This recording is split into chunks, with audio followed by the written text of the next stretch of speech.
Assalamualaikum warahmatullahi wabarakatuh. Bagaimana kabarnya hari ini adik-adik? Semoga selalu sehat dan senantiasa berada dalam lindungan Allah.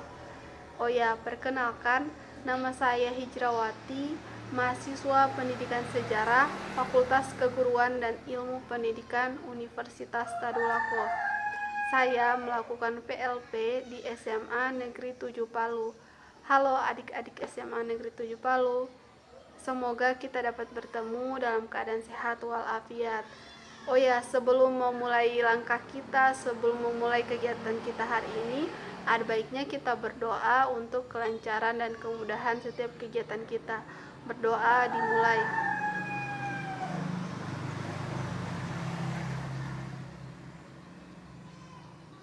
Berdoa selesai.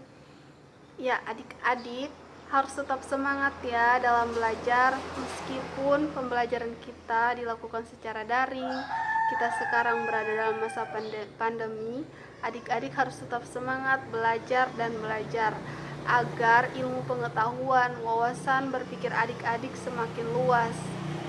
Nah, adik-adik, belajar itu sangat penting untuk masa depan adik-adik, karena dengan belajar adik-adik mengetahui apa yang tidak diketahui menjadi tahu. Adik-adik mempunyai wawasan berpikir yang luas.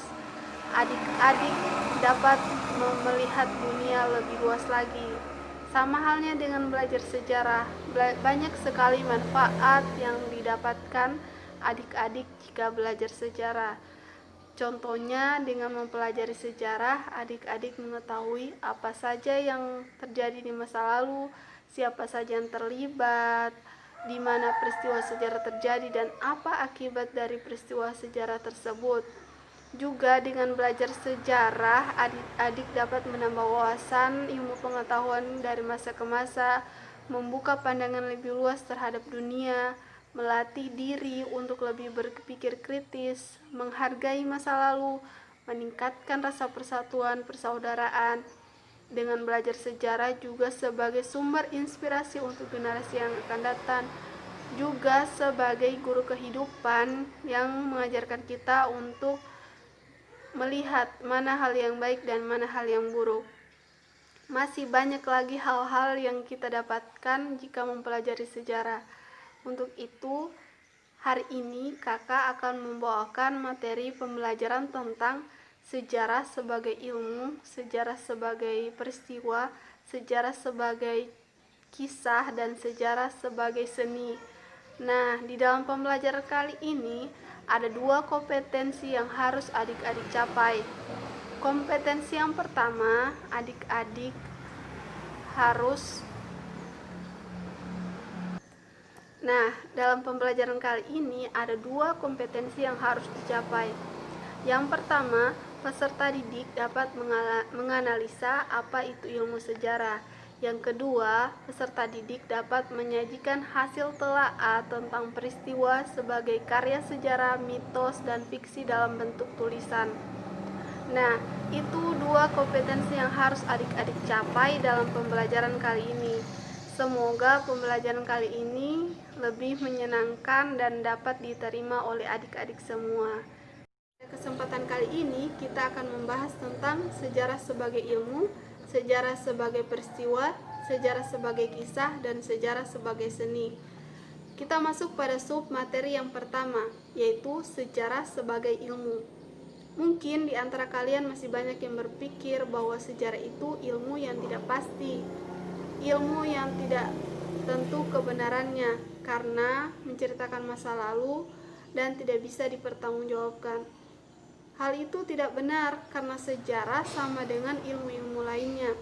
Sejarah memiliki syarat-syarat tertentu untuk dijadikan sebuah ilmu. Apa saja syarat-syarat itu? Yang pertama, sejarah memiliki tujuan, yaitu mengungkap peristiwa masa lalu.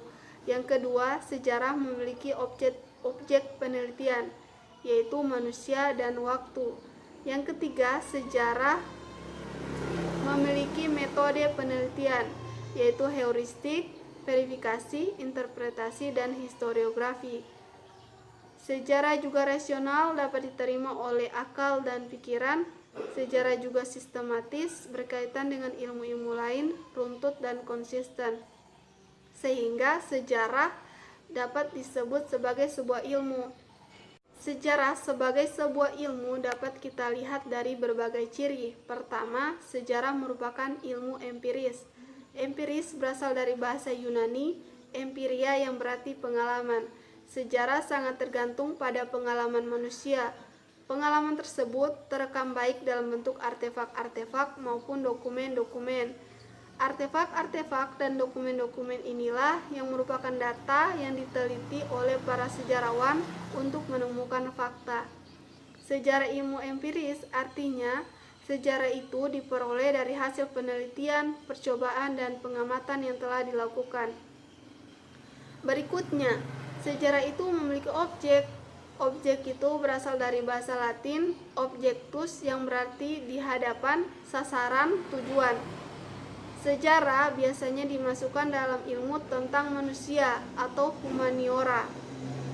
Karena selain objek yang diteliti adalah manusia, khususnya perubahan atau perkembangan manusia pada masa lalu, objek kajian ilmu sejarah yang lain adalah mengenai waktu.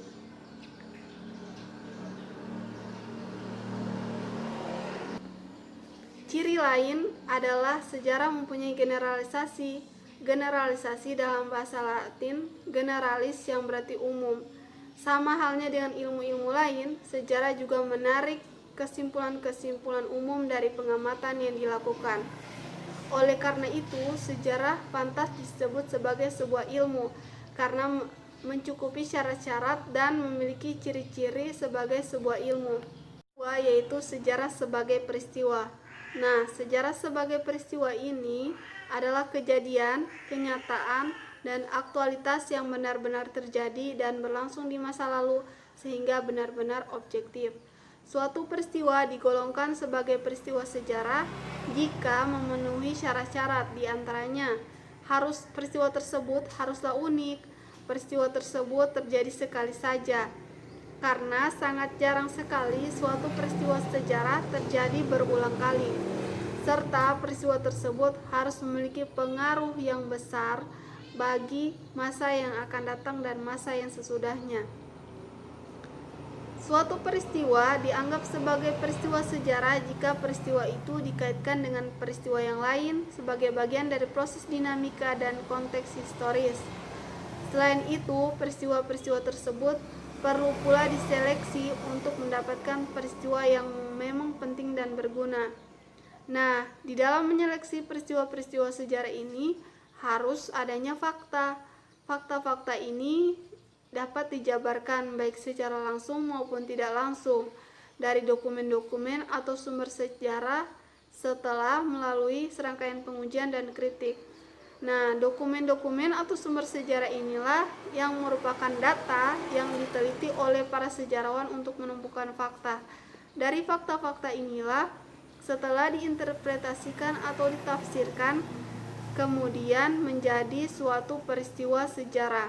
Nah, sejarah sebagai peristiwa merupakan hal yang sangat unik dan terjadi sekali saja, dan dikatakan sebagai peristiwa sejarah jika objektif benar-benar terjadi.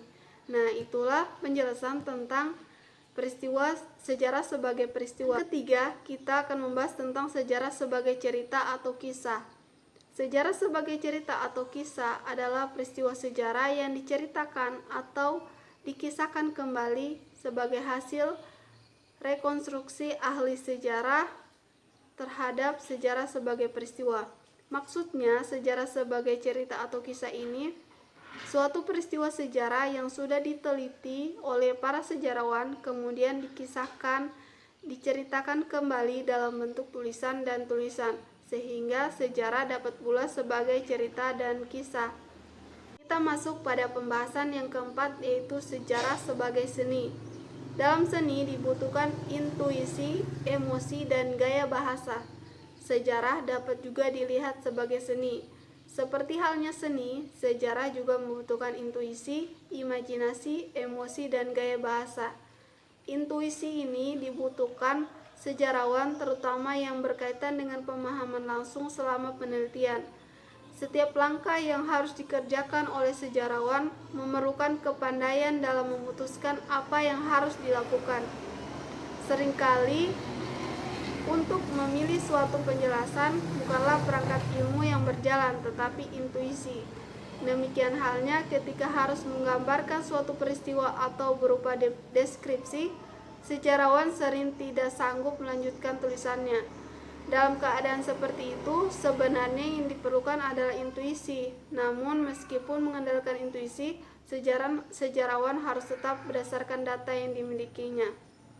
Nah, maksud dari sejarah sebagai seni ini adalah para sejarawan terutama dalam menentukan langkahnya, dalam menulis, dalam mengambil langkah selama penelitian, memerlukan intuisi untuk kelanjutan penelitiannya, juga membutuhkan imajinasi.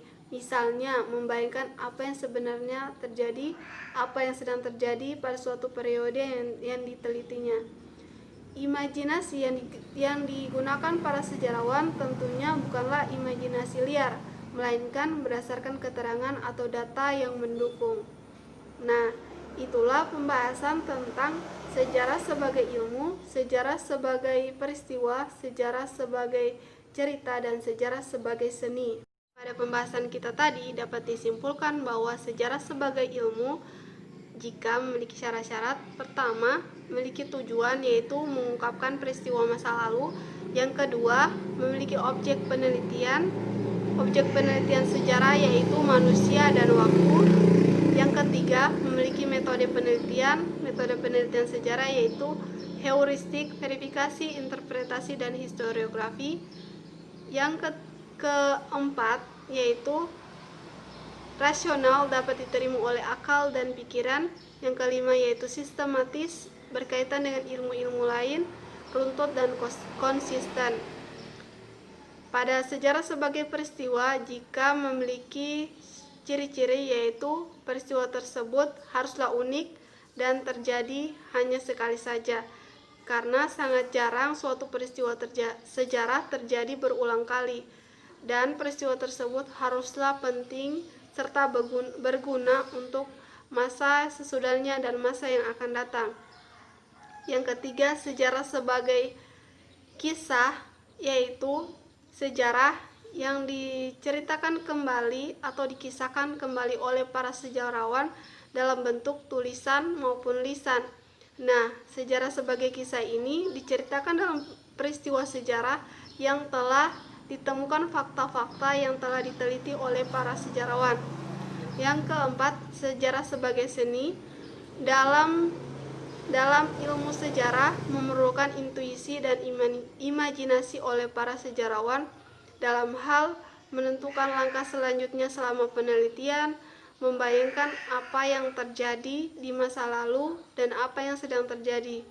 Nah, imajinasi ini tidaklah sembarang karena berdasarkan fakta-fakta yang telah ada. Sekian video pembelajaran dari saya. Semoga video pembelajaran ini dapat bermanfaat dan berguna untuk adik-adik sekalian. Dan semoga adik-adik selalu sehat dan senantiasa berada dalam lindungan Allah Subhanahu wa Ta'ala, sehingga kelak kita dapat berjumpa dalam keadaan sehat walafiat. Amin. Terima kasih atas perhatiannya. Saya ucapkan wassalamualaikum warahmatullahi wabarakatuh.